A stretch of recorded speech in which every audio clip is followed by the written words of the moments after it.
Womanizer. Dédomiseur, je pratique. Le dédomiseur. Frank, le dédomiseur. On va commencer avec ça. Dédomiseur. OK, commence à nouveau. Frank, le dédomiseur. Salut, Frank. Bon matin, messieurs. En veux-tu des menteries? En v'là des menteries. Radio Cannes, ça n'a pas d'allure. J'ai failli m'achever, pour vrai. Là. C'est un rapport qui n'existe pas, c'est une invention. Hey, ça, c'est conspirard. C'est sur le site du fédéral, sacrifice. Oui, mais même, je dirais pire que ça, c'est que c'est un rapport. En fait, ils en font un par année, si ma mémoire est bonne. L'année passée, j'avais parlé de celui de l'an dernier. Ils en sortent un à peu près par année là, de ce genre de rapport-là. Puis ils évaluent comme c'est quoi qui pourrait arriver si telle affaire se produit. Puis c'est un peu le rôle du gouvernement, un peu comme les rapports que la santé publique fait sur si jamais il y a une autre pandémie de telle affaire, qu'est-ce qu'il faut qu'il arrive ou ils sont pas en train de dire ça va nécessairement forcément arriver. Ils disent voici ce qui pourrait arriver. C'est ça. Ça, c'est dans le rôle d'à peu près tous les groupes qui remettent tu sais, que le gouvernement mandate pour faire ce genre de rapport-là. Là, je veux dire, en fait, je comprends pas la traque là-dedans ne peut être que pour de diminuer le message que les conservateurs... Voilà, c'est juste ça. Écraser Poilievre, le ridiculiser, le marginaliser. Parce que si Poilievre était premier ministre du Canada puis on avait un chef de l'opposition libérale qui sortait avec ce rapport-là, il en parlerait pendant 3 semaines. Ben oui! Soyons francs, sont-tu capables d'être honnêtes 2 secondes ou c'est trop le demander? C'est de pire en pire. Avec Rince-Crème, puis l'autre, puis l'autre, puis l'autre. Alec Castonguay. Je pensais qu'il était un peu crédible, lui. J'écris dans l'actualité, tout ça. Hey. C'est pire que pire que pire. Buzetti, je pensais qu'il était respectable. Ça ment, là, à grand langue, là. Ça va loin, là. Ouais, honnêtement, dans son cas, à elle, je pense qu'elle paye un peu le prix de la position qu'elle avait osé prendre par rapport au convoi dans son livre. Là. Elle s'est faite pas mal écœurer par la gauche, par ça. Là. Puis je pense qu'elle a dû dire c'était la dernière fois qu'on m'écœurait de même. Je vais revenir sur la bonne track. Là. OK, je vais revenir dans le bon camp. Ouais, c'est l'impression... Je suis tanné de me faire biner. Parce que vous l'avez vu un peu avec le traitement qu'il y a eu des médias dits alternatifs ou des nouveaux médias sur Internet par cette clique-là. C'est une coterie, en fait. Là. C'est une cabale, c'est une coterie. Appelez ça comme vous voulez. C'est un petit club select dans lequel tu n'es membre que ceux qui sont acceptés, la caste des journalistes. Et ces gens-là sont d'un statut... Rappelez-vous le texte qu'avait écrit François Cardinal lors du Congrès. Non, tu sais, l'espèce de spectacle qu'il y avait eu en hommage à Carl Tremblay au Centre Bell. Il avait écrit... Les journalistes ne pouvaient pas y aller. Ouais, il avait dit « J'ai été obligé de me faire passer pour un simple citoyen. » Ah oui. Moi, j'en revenais pas. Là, tu dis, mais t'as peu, là. C'est parce que ils se prennent pour d'autres. Ça, c'est insultant. Ils se prennent pour d'autres. T'en es un simple citoyen, mon gars. C'est pas parce que c'est écrit dans la presse que t'es d'un autre. C'est comme, dans leur tête, eux, ils appartiennent à une caste différente de nous autres. C'est comme des genres de prêtres, en fait, là. Ils sont dans un régime, eux autres, différent. Eux, leur rôle, c'est d'informer la plèbe. Et la plèbe ne peut pas prendre leur rôle et vice-versa. Alors ça devrait être le rôle primaire de tout journaliste, de tout communicateur, avant d'être justement personne de médias, t'es un citoyen. Et tu dois tout au public. Oui. Parce qu'un journaliste qui est pas lu, c'est un journaliste qui est mort. C'est ça. C'est comme un animateur de radio, dans le fond. C'est notre job qu'on fait ici. Si on ne la fait pas pour le public, en transmettant les doléances du public, non seulement on sert à rien, mais on est des nuisances. C'est qu'eux, en fait, ils pensent que ils informent le public, mais en réalité, si tu es un bon journaliste, c'est le public qui t'informe pas mal plus que toi qui informe le public. Et après, tu te fais la synthèse et le porte-voix de tout ce que tu entends, de tout ce que tu as vu, de tout ce que tu as pu voir. Mais si tu te coupes du monde normal en pensant que tu es à part des autres, moi, je raconte ce que j'ai envie de raconter. Les autres là, qui mangent de la merde, à un moment donné, tu parles à qui au juste? Les vrais journalistes. Petite parenthèse. Rebel News, pas des vrais journalistes, des prétendus et blablabla. Ils ont dit justement que c'était des organes de propagande. C'est ce qu'ils sont ces jours-ci. Du 15 au 18 mai, Carleton-sur-Mer, Festival international du journalisme. Parmi les panélistes, Guillaume Lepage. Mais c'est pas un journaliste, c'est un humoriste. Tu comprends-tu? C'est le 2 poids, 2 mesures. C'est n'importe quoi. Mais il a fait des études en journalisme. Pierre Bourgault l'a formé, entre autres. Quelle belle langue. Ouais, mais c'est ça. Mais ça, l'histoire des études... Le sketch sur Bourgault dans RBO. L'histoire des études, tu peux être allé à l'Université Laval, avoir fait un bac en histoire. Ça fait pas toi un historien. C'est quoi cette histoire-là que les études créent la profession? Non, Alexa Lavoie, c'est une biologiste. J'ai fait un podcast sur sa vie. C'est une biologiste. Une journaliste. Mais c'est pas une vraie biologiste non plus. Mais elle veut pas l'être. Tu comprends? Elle n'a jamais étudié en journalisme, elle. C'est une biologiste. C'est une vision, c'est une très drôle de vision. Très élitiste, tu l'as dit. C'est ça, c'est très, très élitiste. Écoute, bilan de campagne, c'est ce qu'on s'était dit pour ce matin. Je vais commencer on commencer en lançant des fleurs à votre invité d'hier, là, Yann Plante, que j'ai trouvé... Je pense que c'est une des meilleures interventions que j'ai entendues. Donc, l'ancien, je pense qu'il était conseiller avec, en fait, mon ancien député quand je vivais au Lac-Saint-Jean, Denis Lebel, qui était l'ancien maire de Roberval, qui était très aimé dans le milieu. Ça, c'est important. Hein? Peut-être ça pourrait être un point aussi qu'on retient, c'est que les candidats implantés dans leur milieu performent en général mieux que les espèces de candidats parachutés à la dernière minute. Là. Ça vaut pour tous les partis. Les conservateurs, ils ont percé au Lac-Saint-Jean. À l'époque, c'est pas pour rien. Là. Denis Lebel, tout le monde le connaissait. Comme je dis, c'était l'ancien maire de Roberval. Tu pouvais pas aller manger quelque part sans, à un moment donné, qu'il passe ou dans un événement. Il était très, très, très impliqué dans le milieu. Puis je pense que les gens savaient reconnaître ça. Denis, je l'adore. On l'a eu comme chroniqueur, mais ça a duré 15 minutes. Il n'est jamais revenu because il est trop en sacrifice après les médias, justement. Oui. José Vernet et Christian Paradis sont venus, mais moi, j'avais un triumvirat au début de la campagne, puis Denis nous a largués parce qu'il était trop en sacrement, pour être clair. Denis m'a dit en gros que pour commenter la campagne à chaque semaine avec nous autres, il faudrait qu'il suive la campagne par les médias traditionnels et ça le mettrait tout en crise. Ouais, ben, je comprends. Je le comprends. Puis je pense que l'intervention de Yann Plante hier était bonne parce qu'il partait des chiffres. Donc, partons des chiffres, les rappeler aux auditeurs. Le modèle, dans le fond, au mois de janvier, on part de quoi? Au mois de janvier, j'étais allé rechercher 5 janvier dernier. On partait de où? Conservateur 236, Bloc québécois 45, Libéral 35, NPD 25 et les Verts 2 députés. Ça, c'était d'où on partait. Est arrivée la sermentation de Donald Trump. On sait où on s'est rendu. Et maintenant, ce qu'on prévoit, bon, c'est sûr, on connaît pas l'issue encore de l'élection, mais grosso modo, 180, 190, libéral, conservateur 123, bloc 22, NPD 9, vert 1-0, dépendamment des agrégats de sondage. Les pourcentages, eux, on est passé de plus 21 à entre plus 15 et plus 25 pour les conservateurs à des avances de 3 à 5 % pour les libéraux. Bon, qu'est-ce qu'on devait faire pour changer ce score-là? C'est ça qu'on va essayer de comprendre dans les prochains instants. Là. Parce que les conservateurs, en fait, c'est ce que Yann disait hier, que je trouvais très bon. Ils pourraient être dans une position où ils font leur meilleur score depuis Mulroney, mais bien mieux que Harper, bien mieux que Scheer, bien mieux qu'O'Toole, bien mieux que les autres, et quand même échapper la victoire. Ça, c'est dû, à mon avis, à 3 affaires. La première, c'est celle dont vous parliez avant, mais ça, c'est une constante. Bon, la couverture négative des médias, elle était là dans le temps d'Harper. Oui, c'est ça que Dan dit depuis le début de la campagne. Et elle sera toujours là. Ouais. Non, mais ça doit être une en fait, moi, ça fait longtemps que je le dis. Je pense qu'un des problèmes des conservateurs, c'est qu'ils n'ont pas de médias à la même hauteur que les... En fait, ça peut pas être une excuse, mais ça doit être une piste de sortie vers une solution. Il doit y avoir plus de médias qui relaient leur message et moins de médias qui le relaient pas. C'est mieux qu'il y a 10 ans. C'est mieux qu'il y a 10 ans. On le dit. Moi, je suis conservateur. Il est de chemin. Vous avez voté conservateur. On est franc. Mais... on a quand même offert des tribunes à d'autres partis, puis on donne des points de vue qui sont parfois même différents, même autour de la table, si on est conservateurs les trois.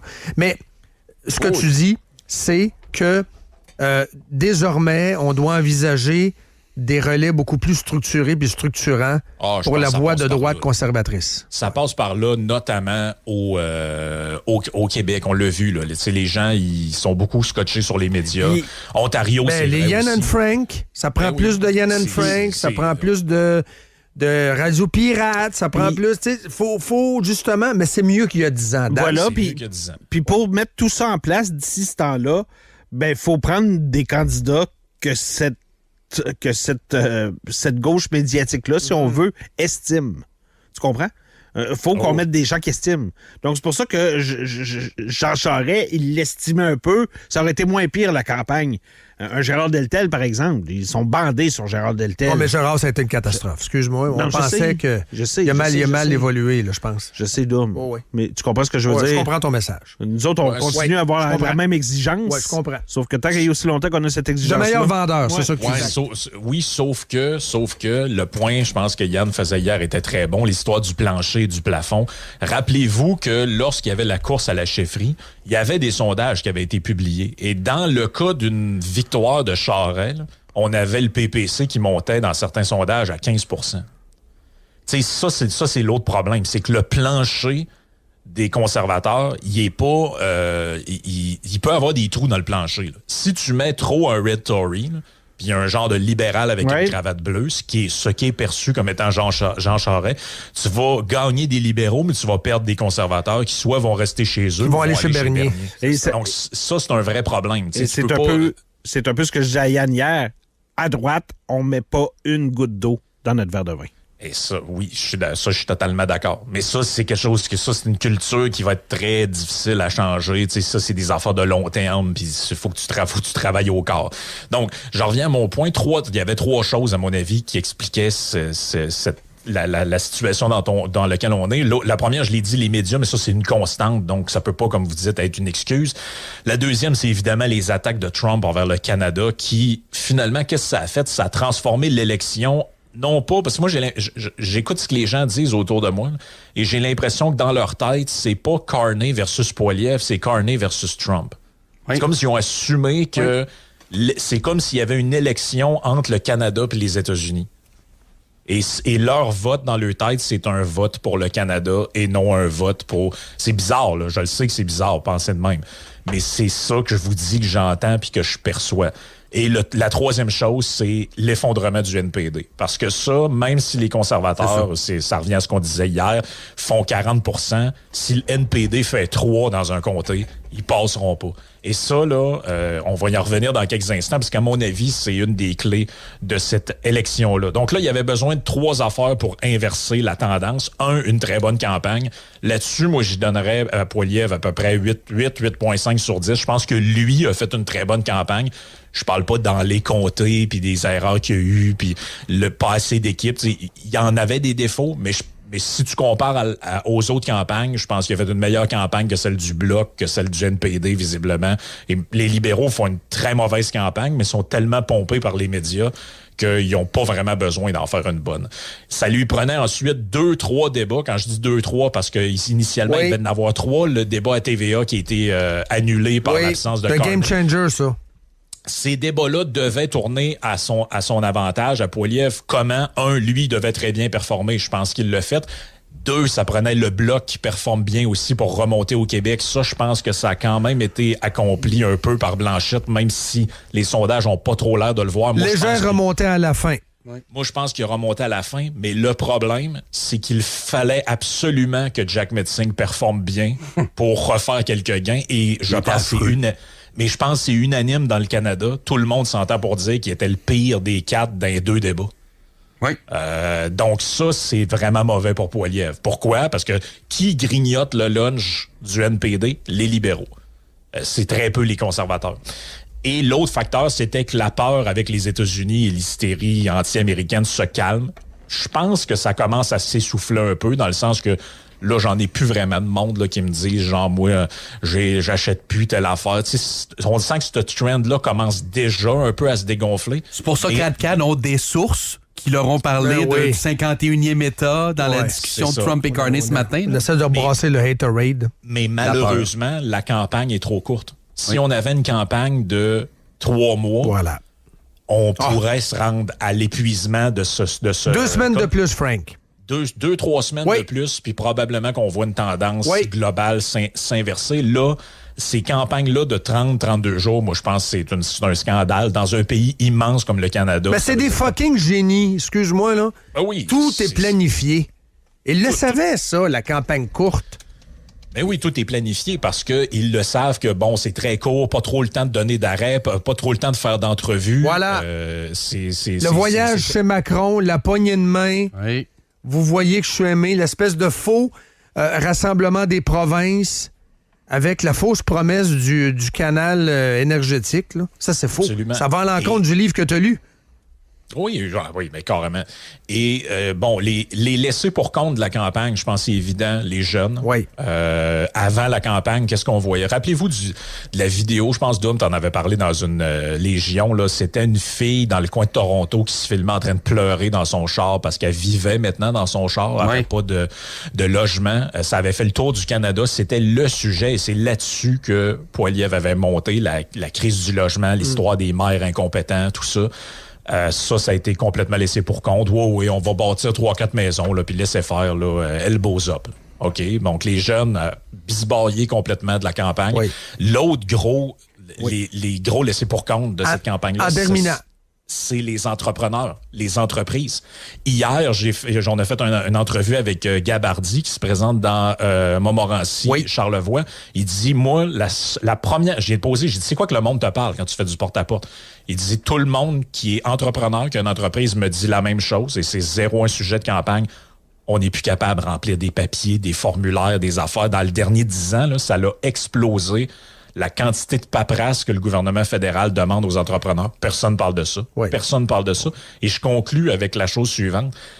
Le gros élément, l'éléphant dans la pièce de cette campagne-là, à mon avis, c'est quel est le deal entre le NPD et les libéraux?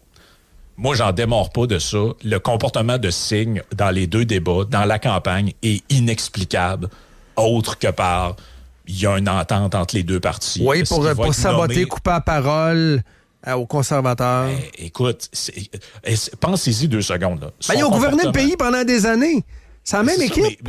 Mais son comportement à lui n'est pas logique. Poilievre attaquait Carney, on le sait pourquoi, il essaie de chercher ses votes. Blanchette attaquait Carney parce que Carney mange le vote du Bloc. Qui mange le vote du NPD? Les libéraux. Pourquoi il a passé le débat à protéger Carney et à ne jamais à attaquer systématiquement et de manière quasi hystérique les conservateurs? Oui. Moi, je pense on va savoir de quoi à un moment donné, je sais pas quoi. Il va-tu être nommé sénateur, Jack Metzing, ambassadeur à l'ONU ou je sais pas quoi. Mais je peux pas croire qu'un gars qui est en voie de perdre son siège dans son comté... il va se faire gâter. Il y a une entente entre les deux. C'est pas une théorie du complot. Ils en ont déjà eu une entente. Tu me fais pas tomber, je te protège. Il y a rien de logique là-dedans. Ça fait 4 ans qu'ils couchent ensemble, les libéraux puis le NPD. Dan, Breaking News Toronto, avant de laisser Frank. Oui, Breaking News à Toronto, on dit que la 409 est fermée. On est en train de paralyser un gros côté de l'aéroport. En fait, c'est un appel d'urgence où on demande à tous les policiers disponibles de se rendre sur place, également les pompiers. Si on se fie à ce qui est indiqué sur X, ça vaut ce que ça vaut. Là, je vends ça le prix que je l'ai payé. On parle d'un tireur fantôme à l'aéroport de Toronto ce matin. La nouvelle qui est sortie à 7h49. Okay. Mon cher Frank, merci encore pour le bilan. Et en passant, Boc-Côté t'a vanté hier. Vanté votre podcast. En vous écoutant, écoute, j'aime beaucoup Mathieu, même si on n'est pas tout le temps d'accord, puis c'est bien apprécié de sa part. C'est un podcast pour qui j'ai le plus grande admiration. Oui, moi, en fait, j'aimerais ça être le petit oiseau dans le coin qui va entendre le déjeuner entre Dan et... oui, ça va être l'enfer. Les nouveaux amis, il me semble que ça va être spectaculaire. Dan a été nommé chef de cabinet de Mathieu, qui sera le premier président de la République. On va boire du bon vin. Ça a été fait ce matin. Alors, Dan, comment ça? Est-ce que c'est vrai qu'on dit que tu es le roi de Val-Bélair? C'est rien, ça. C'est rien, ça. Vous n'avez pas vu ma quantité de costumes 3 pièces que je vais acheter. Je te mentirais, Dan, que j'ai la plus grande admiration pour toute ta collection des Jets de New York. Peut-être pas. C'est la grosse pomme. Non. À partir de l'automne prochain, à partir de l'automne prochain, c'est veston-cravate à tous les matins dans mon live. Et la veste à la Jacques Parizeau. Oui. Ce que porte fièrement le dandy de Paris. On va faire ça. Yes. Ciao, merci beaucoup. Ciao. Bye-bye.